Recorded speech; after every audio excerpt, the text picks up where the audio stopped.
In Ling Huang's debut novel, Natural Beauty, we explore the horrors of the physical through an intersectional body horror exploration and indictment of modern wellness and beauty culture. In her sophomore novel, Immaculate Conception, we are more interested in the horrors of the mind. And with this sophomore project, Huang kind of does it again with a somewhat technically messy novel that is going to linger with me as a reader long after the final page for its thematic explorations and its speculative elements, much like Natural Beauty did. And this is definitely in conversation with Natural Beauty in a lot of ways in terms of the style and a lot of the themes we're interested in exploring, even if they are very different conversations in this book. And when my waiter asked me last night what I was reading and what it was about, I said art and AI. But before we dive into what exactly this book is and what it is about, hi, my name is Melody, and we talk about books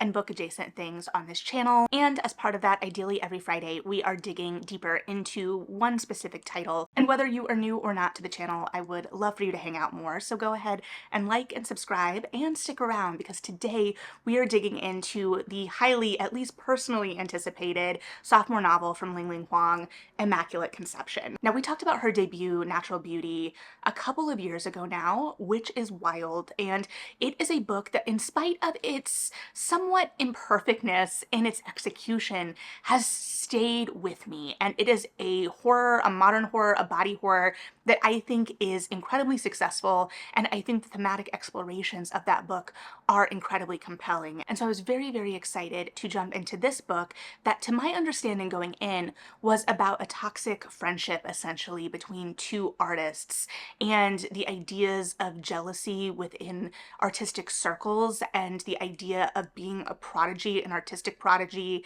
versus being someone that has to try a little bit more for the art, and how that works as a dynamic, as well as anticipating a kind of speculative, kind of science fiction angle to everything, because we were going to be dealing with this technology that played with brains. And I got all of that as expected and more as this book kind of opened itself up to a lot of thematic explorations and offshoots of these kind of main ideas. And we first meet our point of view character, Inca, later than the start of her friendship with Mathilde by decades at an exhibition opening.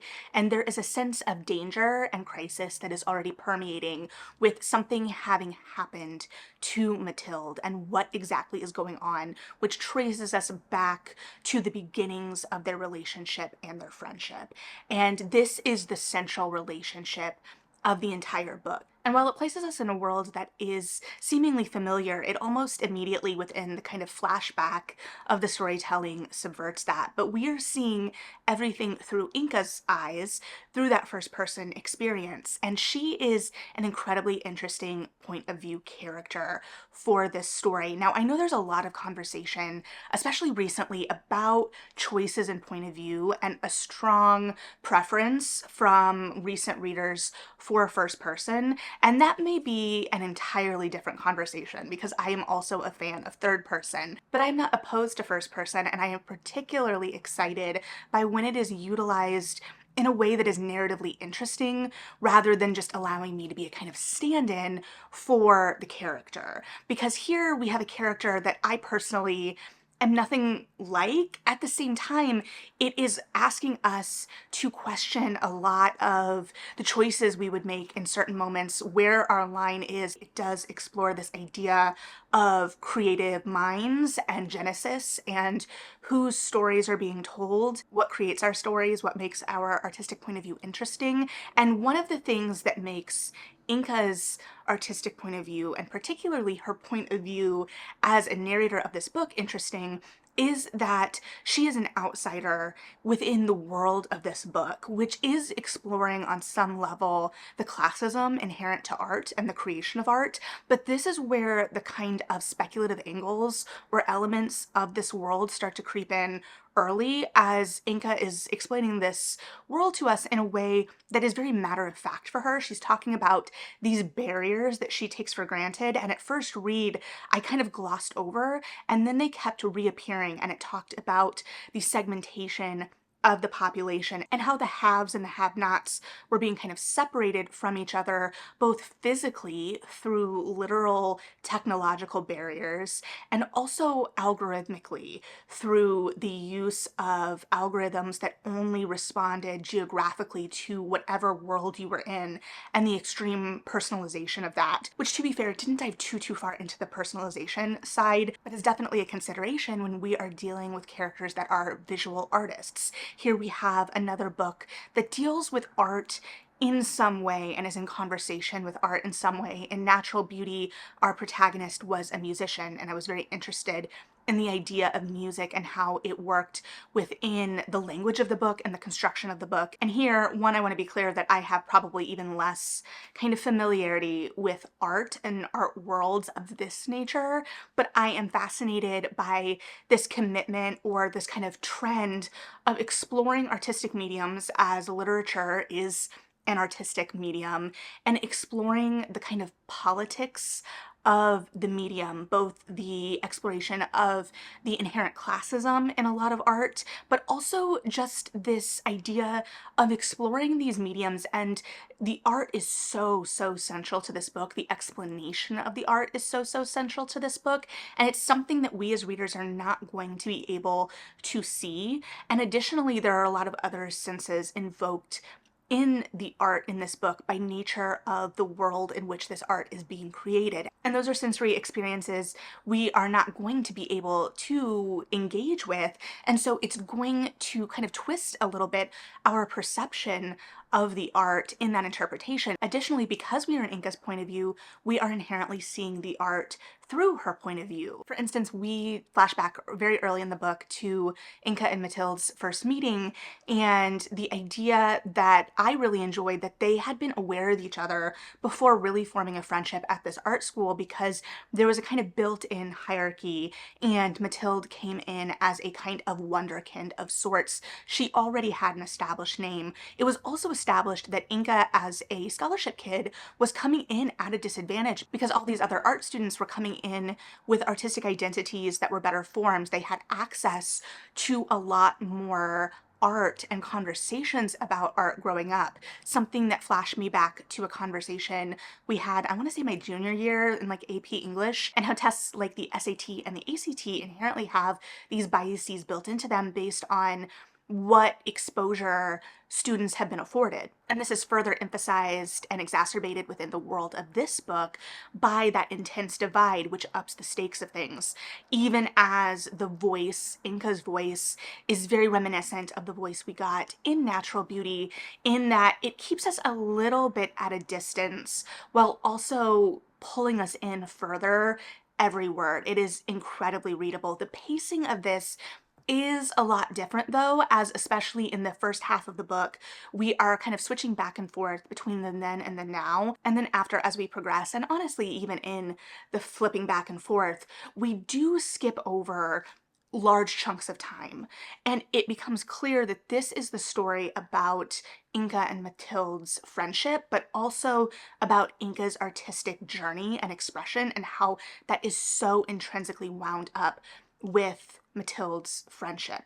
But circling back to this initial meeting and the kind of first art project that they do as students, and how Matilde's makes such a big splash and how it moves Inca so much. But there is a brief period, like a page, where Inca is referencing how she is kind of trying to find herself and dating around, essentially. And one of the men she is seeing calls Matilde's initial project that received such rave reviews kind of overwrought and doesn't have, you know, the same kind of fawning response to it that a lot of her peers did.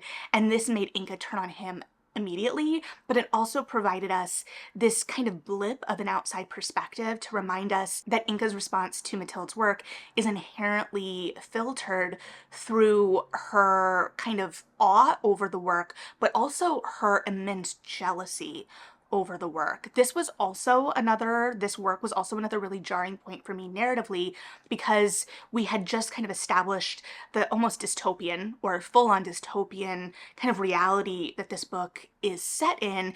And then that art project in particular establishes that Matilde lost her father in 9/11. And that was very hard for my brain to kind of comprehend. This is not a book set in the near future. Instead, we are supposed to reconcile the present with these extreme technological advancements and barriers. And that forces us to look at the ways that those barriers have been built in reality. For instance, going back to that idea of personalization and algorithms, it talks about in the book essentially that the internet is essentially dead because everyone is so incredibly personalized in their experience. There's no communal experience. And it doesn't dig into that as much even as I would like, especially this idea of creating art within this world, which is kind of the main central thesis of the book. Because I did say many minutes ago that this book is about art and AI, but I haven't mentioned AI at all again. And so where does that come into the picture? We have at the start of things a protagonist who is working in the medium of technology on a scholarship, who has met a peer that she in some ways holds on a pedestal and forms a friendship with her, but also in some ways is making her kind of necessary in Mathilde's life, because it becomes very clear early on in the book that Mathilde's mental health isn't the best, and how that plays into her work and the moments and the periods of kind of isolation and pulling back from her work that she experiences as we watch Inca kind of push her. And this is a push-pull that we will see throughout the rest of this book that asks questions about the kind of nature of art and the genesis of art, where artistic expression is stemming from, particularly in Mathilde's case in relation to trauma, and how this ties into AI is their sophomore year as they're preparing for their sophomore exhibition and showings of their art projects that they've been working on. AI has developed and they are called in and basically told to look at this AI database that has grown exponentially over a very short time. And if anything in that database resembles a project that they are working on, they have to scrap it because the school will not take on the legality of fighting the copyright for these projects.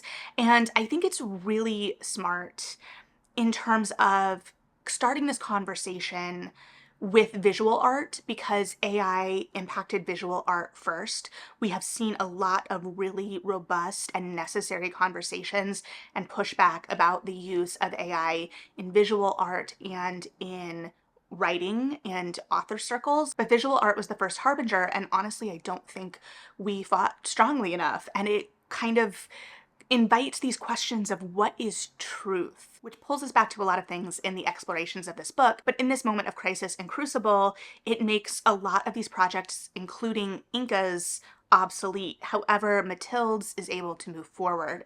And there is an incredible jealousy in Inca that Mathilde is able to kind of keep generating art and coming up with these, as Inca views them, revolutionary and innovative new ideas. Meanwhile, Mathilde is saying everything is in conversation with each other. Nothing is new. And from Inca's point of view, there could easily be read a false humility to these statements. But as we kind of exist in this world, it becomes clear that Mathilde is very earnest in these points of view, which is also why it is so interesting to be viewing this world from Inca's point of view, especially as the narrative continues. Because within this world where the artistic landscape has been completely rocked by this development, Mathilde is innovating and she is succeeding, and Inca is incredibly jealous of this. And this pushes Inca on a path with the technology company that is ultimately sponsoring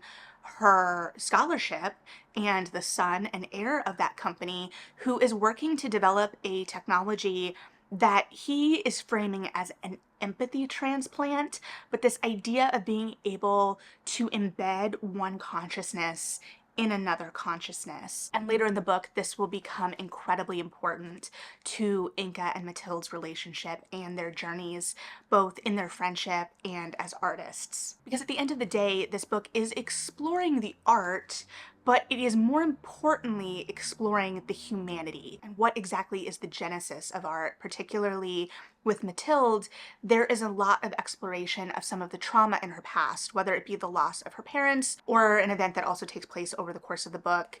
And it is a really tough exploration in that instance, because here, especially when we bring the science side of it into play within the narrative, it is inherently a conversation about trauma's influence on art, and whether if we remove our trauma or heal from our trauma, if that changes our artistic perspective, which it unquestionably does, but there is an uncomfortable question there in the exploitation of trauma and this kind of re traumatizing oneself in relation to producing art versus using art as a medium through which to work through trauma.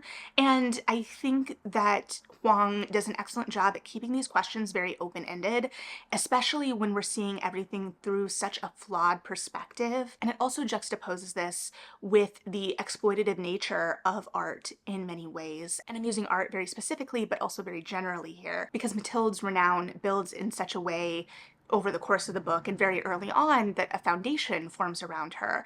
But then this foundation essentially wants, and their main focus is monetizing her. So they are framed, or these people are framed, especially Inca's eventual mother-in-law, as these patrons of the arts, but we watch the way that that is kind of twisted and the underbelly of that. And again, Huang is very good at taking these ideas and concepts that on their face are very beautiful and twisting them, which is interesting in relation to Mathilde as well, because we have a book that is kind of set up around this friendship, but at the same time, Mathilde never feels fully drawn to me as a reader. And where in some instances and circumstances that may feel like a failing of the narrative in some way, here I think it is incredibly purposeful, because again, we are seeing everything through Inca's point of view, and Inca has kind of a broad shape of Mathilde, and in some ways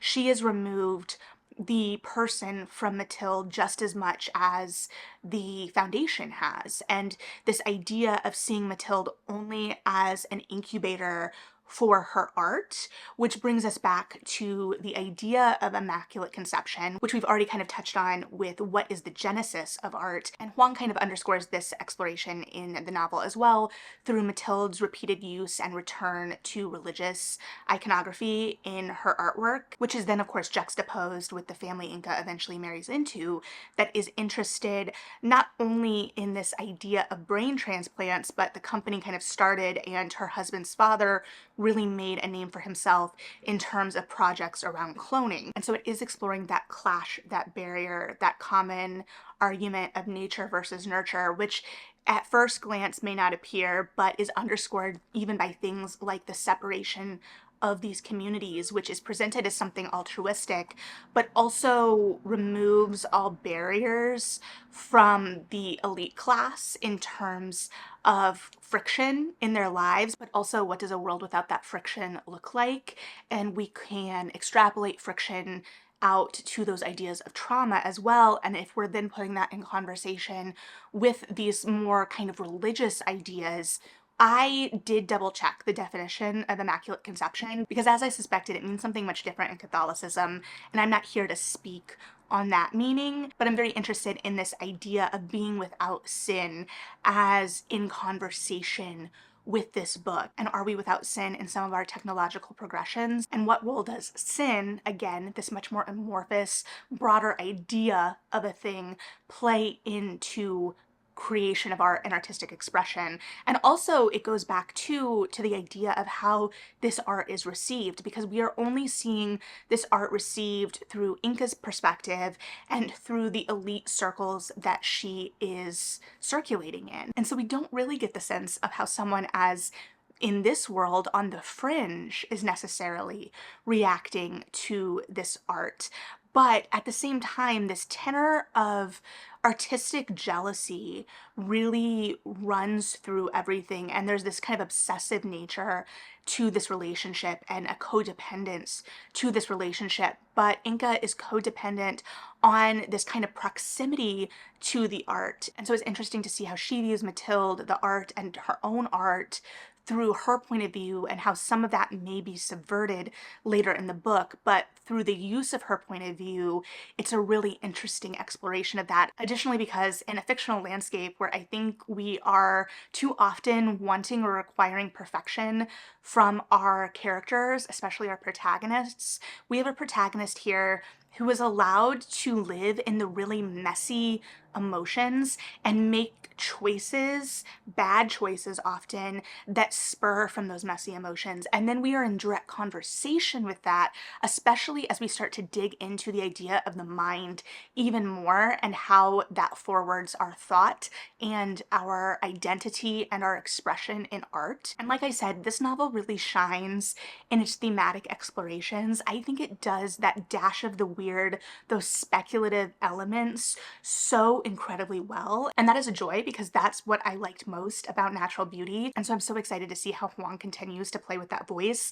And I think this novel stands on its own very specifically, but I think it also carries on conversations from the first book. I think the voice and the tone are very reminiscent of the first book while also being distinctly their own. And so at the end of the day, we have this book that is really digging in to artistic expression, and it also kind of conjures this exploration of in a point of view that clearly sets up Mathilde as a kind of saintly figure. Does that make Inca a sinner outside of like theological considerations there? So while this was not a technically perfect book for me, there were times that I felt the time jumps a little discordant. There were times I felt the narrative drug a little bit or got lost in itself and its ideas just a tad. At the same time, Huang is so compelling in her language and in the world that she creates, a world that is so close to reality but just slightly off, again, slightly discordant, or whatever the applicable art pun would be here, since this is not the music book. I also, again, there were references to like early stage, late stage in the structure of the book in relation to art, and I would have been really interested to see the kind of medium of art explored more in the structure and the storytelling, but I also recognize that that is asking a little much of a book that is already inherently conceptual, but the kind of conceptual and the way that the book is already executed kind of lends itself to kind of continue to push in that way, and I'm fascinated by the angles of storytelling that Huang finds, especially in the perspectives of her characters, where we're able to explore the nature of humanity amidst these bigger themes. And with that, there is so much more that could be talked about in relation to this book, both how it's constructed, the relationships inherent to it, the themes that permeate. There is just so much here. I think it would make an excellent book club book, especially if you like books that are a little odd, a little weird,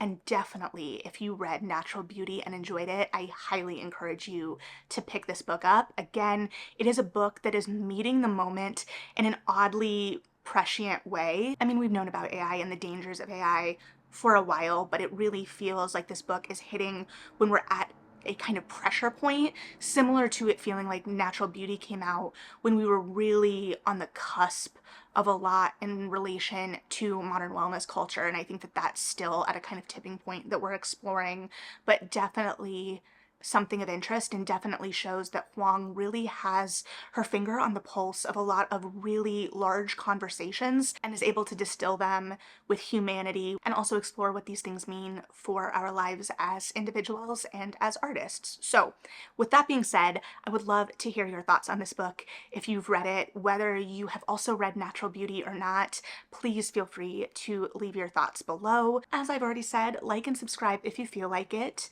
Most importantly, read something good, and yeah, bye.